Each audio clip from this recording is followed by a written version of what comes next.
글로벌하게 이렇게 보시면 뭐 각 나라들도 그렇고요.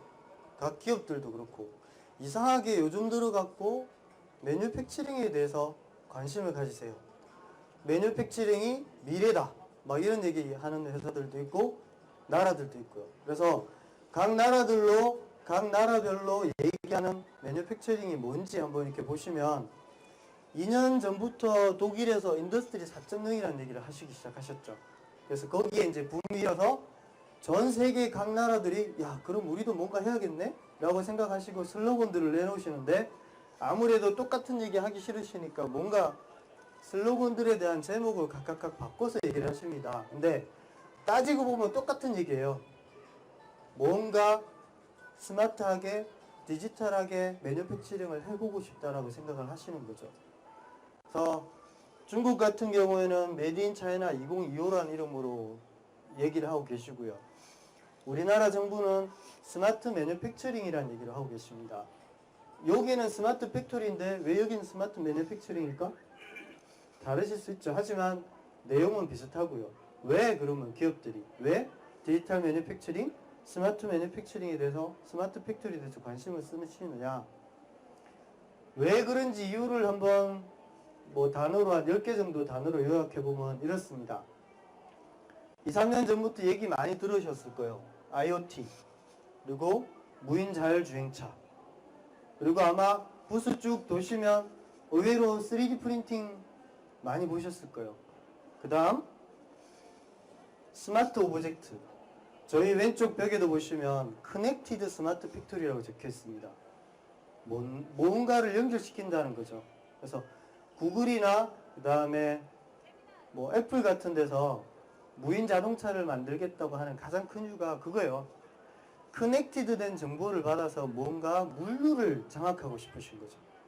뭐 전기자동차 충전소, 그 다음에 물류 흐름, 어디에 충전소가 있다, 어디에 가면 충전을 할 수 있다, 그리고 자동차를 살려면 어떻게 해야 된다, 이런 정보들을 관리하고 싶어 하시는 거죠. 그래서 그 이 10가지 중에서 요즘에 가장 큰 화두로 오르고 있는 게 1번입니다. 컨슈머 익스피리언스. 자, 이게 뭐냐? 예전에는 저희가 한 5년, 10년 전만, 지금도 거의 마찬가지긴 한데요. 전자제품이나 가전제품들 보면 만들어져 있는 제품에서 저희가 선택만 했었죠. 근데 테슬라, 그 다음에 구글, 이런 사람들이 보면 기존에 만들어져 있는 자동차가 아니고 고객이 원하는 디자인으로 된 자동차를 공급하려고 노력을 하고 있고요. 제품도 마찬가지죠. 특성화된 어떤 그룹핑되고 뭔가 특별한 사람들을 위한 제품들을 만들기 시작합니다. 근데 이게 점점 갈수록 고객의 목소리가 커지기 시작하시는 거죠. 자동차를 나는 이렇게 디자인된 자동차를 만들어줘. 자, 로봇인데, 로봇팔인데 생산 현장에서 쓰는 로봇이 아니고 우리 집 부엌에서 나 대신 라면을 끓여줘. 광고도 아마 보셨을 거예요. TV 광고 보시면 로봇이 나와서 요리해주는 이런 광고도 있으실 건데, 그것처럼 고객들 요구사항이 점점점 기업들한테 뭔가를 요구하기 시작하시는 거죠. 가만히 회사 대표 입장에서 한번 생각해보면 이게 추세야. 근데 따라가야 돼. 어떻게? 뭘? 하고 싶은데 막상 하려고 하면 힘든 부분이 있죠. 왜냐? 기존 생산 라인을 바꾸거나 새로운 제품을 만들기 위해서 사람을 새로 뽑아야 되거나 이런 걸림돌이 생기기 시작하시는 거죠. 그래서 기존의 제조 라인을 보시면 원재료를 공급하는 맨 상위부터요. 실제로 AS까지 담당하는 이런 체계적인 룰을 따라서 제품이 생산되고 관리가 되고 있습니다. 근데 내가 기존에 생산되고 있는 제품 외에 다른 걸 만들고 싶어요. 사실은 쉽지 않았죠. 왜? 왜 쉽지 않냐? 여러 가지 걸림돌이 있습니다. 첫 번째가 변화가 쉽지 않다는 거죠. 동일한 제품을 만들던 제조 라인에서 새로운 제품을 만들어야 되는데 그렇게 하기 위해서 라인을 새로 깔거나 공장을 새로 짓거나 하는 획기적인 변화가 있어야 되죠. 두 번째, 고객들의 눈이 무서워지기 시작했어요. 뭔가 예전 같으면 뭐 불만이 있으면 라면 한 박스를 갖다 드리고 한 번만 봐주세요 이러면 넘어갔었거든요. 요즘 그런가요? SNS에 일단 딱 올려놓고 이렇답니다 이러고 올리면 실제로 제품 하나가 시장에서 사라지는 건 순식간이고 회사 문 닫는 건 순식간에 되게 되는 거죠. 두려우신 거죠. 내가 새로운 제품 만들어서 시장에 내놨는데 이게 잘 팔릴까? 고객들이 좋아할까? 라는 의구심 때문에 시작하기가 힘들게라는 얘기죠. 그리고 세 번째 보시면 요즘에 공장 라인 가시면 사람 거의 없으시죠. 매니저만 계시고 사람은 없고 로봇만 지가 알아서 혼자도 밤새도록 막 돌아가고 있습니다. 사람은 없어졌는데 사람이 되게 중요해졌어요. 일을 잘 하던 사람이 나가버리면 프로젝트가 거기서 끝나는 경우도 있고요. 라인이 안 돌아가는 경우도 있습니다. 그 사람을 계속 잡고 있으려 그러면 월급도 올려줘야 되고 혜택도 줘야 되고 막 어려워지기 시작하는데 그 사람 머릿속에 있는 걸 싹 뽑아갖고 내가 뭐 어딘가에 넣어놨으면 좋겠다는 거죠. 그 사람이 퇴사하더라도 다른 사람이 오더라도 조금만 배우면 그 일을 할 수 있으면 좋겠다. 뭐 그런 게 없을까? 라고 고민을 하시기 시작하시고 제일 중요한 게 왼쪽에 있는 이 부분이죠. 기존 라인은 멈추고 새로운 라인이 깔려면 돈이 많이 듭니다. 근데 기존 라인을 멈추면 돈이 안 들어오기 때문에 그걸 멈출 수가 없어요. 새로운 제품을 만들려고 그러면 내가 공장을 새로 짓거나 아니면 라인을 새로 지어서 뭔가를 테스트를 해야 되는데 사실은 쉽지가 않죠. 기업이 이윤이 남아야 뭔가 투자를 하는데 이윤이 남지 않은 상황에서 새로운 제품에 투자를 하거나 고객이 원하는 제품을 개발하는 데 시장성의 한계가 있는 거죠. 그래서 디지털 매뉴팩처링, 스마트 팩토리라는 얘기가 나오기 시작합니다. 왜? 실제 제품을 만들지 않고요. 사이버 공간에서 모델링 해보고 해석해보고 테스트해보고 조립 라인도 왼쪽에 있는 그림처럼 이렇게 그냥 누군가 쏠 뻔했습니다. 이렇게 시뮬레이션 한번 해보시는 겁니다. 해보니까 이런 제품을 이렇게 설계해서 해석해보고 이렇게 만들면 제품을 만든 데는 크게 문제가 없구나 라고 판단을 하시게 되고요. 그리고 이 3D를 활용해서 SNS에 올려보시는 거죠. 동영상을 만들어서 애니메이션을 만들어서 고객들의 반응을 지켜보는 겁니다. 해보니까 이런 것들은 참 좋네요. 또는 제 생각에는 이런 부분들이 좀 반영이 돼서 제품이 나왔으면 좋겠습니다 라는 반응들을 쭉 취합하시는 거죠. 그걸 모아서 제품을 만들면 실제로 제품을 만들어서 고객들에게 또는 시장에 딜리버리 하고 난 후에 발생하는 문제를 사전에 다 검증해 보실 수 있죠. 획기적인 방법이죠. 또 그럼 어떻게 하면 이게 될까? 이걸 하기 위해서 저희 다소 시스템은 한 크게 분류해서 세 가지로 구분을 하고 있습니다. 첫 번째가 디자인하고 시뮬레이션. 왼쪽 벽에 보시면 두 번째 해당이 되는 부분입니다. 그 다음에 런하고 익스큐트를 사이버 공간에서 해보는 거죠. 그게 왼쪽 벽에 보시면 세 번째, 네 번째, 다섯 번째 해당이 되고요. 얘 마지막 플랜 옵티마이제이션 같은 경우는 최적화에 해당이 됩니다. 물류 라인을 어떻게 만드니까 짧은 시간 내에 조립 라인에 물류를 피딩을 할 수 있더라. 또는 제품을 포장해서 딜리버리 할 때 어떻게 박싱하고 어떻게 물류를 돌리면 적은 비용으로 고객한테 제품을 공급할 수 있더라는 것들을 해보실 수 있죠. 그래서 이런 것들을 하기 위해서 저희는 많은 솔루션을 가지고 있습니다. 앞에 보셨던 카티아 에노비아부터 마지막에 AS까지 관리하는 쭉 솔루션을 가지고 있고요.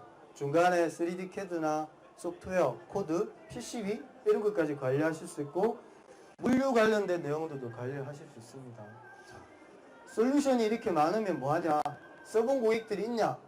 라고 물으실 건데 그러실 줄 알고 제가 준비를 해왔습니다. 보시면 저희 솔루션을 활용해서 디지털 매뉴팩처링과 스마트 팩토리를 활용하고 계시는 고객들이 전 세계 한 58개 나라에 1000개 이상의 공장 그리고 10,000명 이상이 사용을 하고 계시고요. 회사 이름을 쭉 한번 보시면 안면들이 많으시죠. 요 지금 왼쪽 옆에 부스에서도 3D 사이트 가지고 에어버스 실내 공간을 디자인하는 거 검토하는 거 보고 계시는데 마찬가지 암코나 GM이나 발레오 같은 게 저희 제품을 활용해서 실제 스마트 팩토리하고 디지털 매뉴팩처링에 테스트를 해보고 있습니다. 그래서 마지막으로 약 한 8분 정도 되는 동영상 하나 보여드리면서 수주부터 나중에 고객한테 딜리버리 하는 단계까지 어떻게 연결되는지를 설명을 드리도록 하겠습니다.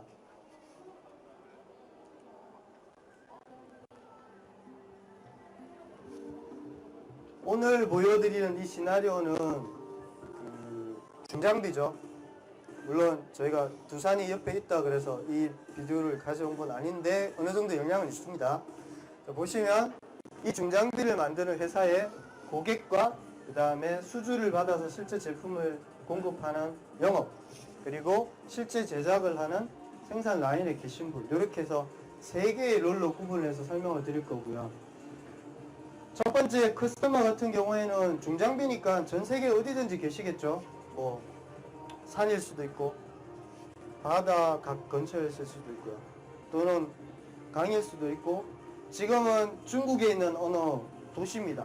개발이 막 시작되고 있는 도시고, 여기에 빌딩을 하나 짓기 위해서 지금 건설사가 준비를 하고 있고요. 하고 있는데 이 소장님이 딱 보시니까 기존 굴삭기로는 안 되고 새로운 굴삭기가 필요해요. 기존 굴삭기에다가 브레이크를 다니까 이게 끊지를 못하는 거죠. 그래서 엔진도 용량이 좀 크고 캐빈도 먼지 덜 들어가는 걸로 바꾸고, 버킷도 브레이크로 바위를 부수거나 아니면 전선을 자르거나 하는 브레이크로 바꿔서 이렇게 발주를 냈으면 싶어서 홈페이지 들어가서 쭉 견적을 내보니까 12만 200불이라고 견적 금액이 나왔습니다. 이걸 보시면 보통 영업사원분들이 이런 굴삭기 발주를 내기 위해서 현장을 막 다니시잖아요. 만약에 이렇게 홈페이지가 잘 돼가 있고 모든 게 3D로 돼 있다 그러시면 고객이 홈페이지 들어오셔서 타블렛으로 견적을 내실 수 있거든요. 그래서 견적 요청을 하면 사무실에 앉아 계신 영업사원이 이제 검토를 한번 해봅니다. 아, 고객이 보낸 발주를 우리 조립 라인에서 생산을 할 수 있나 없나 체크를 한번 해보시는 거죠. 그리고 고객이 보내신 12만 200불이란 금액으로 내가 납품을 할 수 있는지도 한번 체크를 해보시는 거죠. 그래서 영업사원이 이제 전 세계에서 만들어지고 있는 각 공장 라인을 한번 검토를 해봅니다. 우리 회사에서 만들고 있는 중장비들이 쭉 이렇게 씁니다. 뭐 지게차도 있고 로드도 있고 덤프트럭도 있고 파쇄기도 있는데요. 그 중에서 굴삭기를 한번 체크를 해보는 거죠. 해보면 어느 라인에서 어떻게 만들어진다는 걸 확인하실 수 있고요. 그리고 전 세계 공장 중에서 어디에서 생산 가능한지를 실시간으로 모니터링 하시는 거죠. 잘 보시면 빨간색은 지금 라인이 오더가 많아서 생산을 못한다는 얘기고요. 파란색으로 되어 있는 부분은 생산이 가능하고요. 이렇게 여기도 표시가 되어 있는데 고객이 발주낸 그 지역하고 가장 가까운 곳에 광저우라는 도시에서 이 굴삭기를 만들 수 있습니다 라고 해서 모니터링 하실 수 있죠. 자, 그러면 이 영업사원이 실제로 고객이 발주낸 이 사양을 적용시킨 다음에 제조 라인을 한번 흘려봅니다. 만들 수 있어? 라고 체크를 해보니까 여기는 이 브레이크하고 브레이크로 바꾸기 위해서는 유압 실린더가 사이즈가 커져야 되거든요. 그러다 보니까 이 암에 들어가는 브라켓이 광저 공장에는 없어요. 뭐 어떻게 하지? 고민을 막 한번 해봅니다. 그리고 실제로 이 암을 조립 라인, 가상의 조립 라인에서 조립이 되나 안 되나 한번 체크를 해보시는 거죠. 여기는 구동부기 때문에 체크해 보실 필요 없죠. 기존과고 동일하니까 패스하고, 암을 조립하는 라인에서 3단계로 조립이 되는데 여기서 고객이 원한 사양으로 뷰엠을 가져와서 3D 모델을 띄워서 조립이 실제 되는지를 한번 체크를 해보십니다. 하면 첫 번째 라인에서는 암이 들어오고요. 두 번째 여기는 브라켓을 설치하고, 세 번째 라인에서는 이제 유압 파이프를 설치하고요. 세 번째 라인, 마지막 라인에서는 실제로 이제 주변 부자재들을 채워서 조립을 시켜봅니다. 해보니까 조립이 되네, 문제 없네. 그러면 내가 이 브라켓만 구해주면 광주 공장에서 굴삭기를 만들 수 있겠구나 라고 체크가 끝나신 거죠. 그래서 그러면 협력업체에서 만드는 이 브라켓을 어떻게 만들어야 고객이 원하는 날짜에 굴삭기를 만들어서 제공할 수 있을까라고 찾아보다 보니까 방법이 하나밖에 없더라고요. 3D 프린트를 활용하자. 고객이 원하는 건 한 번밖에 없는 거고요. 그 다음에 얘는 굳이 금형을 파거나 뭐 큰 덩어리를 가져와서 깎거나 할 필요 없이 3D 프린팅하면 되겠다라고 판단을 하시는 거죠. 그래서 기존에 있던 브라켓하고 한번 비교를 해봅니다. 그래서 기존 브라켓은 이런 형상을 가지고 있어서 실제로 고객이 원하는 그런 사양에 맞춰갖고 조립이 불가능하죠. 그래서 얘는 다른 업체로 바꿔서 발주를 내겠다라고 판단을 하시고 고객한테 견적서를 제출합니다. 당신이 요청하셨던 12만 200불의 굴삭기는 제가 2016년 몇 월 며칠까지 확실하게 딜리버리 하겠습니다 라고 해서 견적을 보내시죠. 고객이 딱 보고 마음에 드는데 오케이 하고 승인하시면 이제 생산이 시작되시죠. 보통 보면 회사 내에서 이런 새로운 사양을 하나 고객이 발주하게 되면 이 사양을 맞추기 위해서 영업, 설계, 개발, QC, 생산 다 모여서 미팅 한번 하시고 돼 안 돼? 어느 공장에서 만들 거야? 가능해? 체크하시고 나서 고객한테 피드백 주시면 빨라도 2, 3일, 길면 2, 3주가 걸리기도 합니다. 그 사이에 고객은 변심해서 다른 회사 제품을 사시기도 하시죠. 지금 보셨던 것처럼 이 동영상대로 하면 몇 시간 안에 고객한테 피드백이 되는 거죠. 고객은 확실하게 되는구나, 딜리버리도 되는구나 확인하신 다음에 발주를 주실 거고요. 자, 이제 아까 보셨던 그 브라켓 2개 녀석을 협력업체한테 발주를 줄 겁니다. 기존에 이제 양산하고 있던 업체가 아니고요. 새로운 업체한테 발주를 주고 그 업체가 자재 적재 라인에다가 이 부품을 갖다 주면 로봇이 얘를 어떻게 피딩해서 실제 생산 라인에 어떻게 갖다 주겠다라는 거 시뮬레이션 다 해보고요. 근데 한 번도 만들어진 적이 없는 부품이기 때문에 3D 모델링을 해야 됩니다. 해서 3D 프린터 업체로 넘기시게 되는 거죠. 그래서 엔지니어가 들어와서 이때까지 만들어 본 적이 없기 때문에 얘를 고객이 요구한 사양대로 설계 모델링을 하시죠. 하시고 모델링이 끝나면 이 데이터를 이제 3D 프린팅하는 협력업체로 보내시게 되고요. 자, 여기서 중요한 거, 커넥티드라는 용어가 여기에 나오기 시작합니다. 커넥티드라는 건 협력업체가 3D 프린팅을 통해서 프린팅하는 과정이 저한테 피드백이 옵니다. 그래서 지금 현재 몇 % 프린팅이 됐고 언제쯤 완료된다는 걸 저는 알 수 있죠. 고객이 요청하는 날짜에 딜리버리 할 수 없냐 없느냐를 프로젝트를 관리하는 사람 입장에서는 확실히 보실 수 있는 거죠. 이런 것들이 3D 프린트뿐만 아니고요. 제조에 필요한 모든 라인들을 다 연결시켜서 필요한 정보를 가져와서 고객한테 정확한 정보를 전달하는 게 스마트 팩토리의 키라고 보시면 됩니다.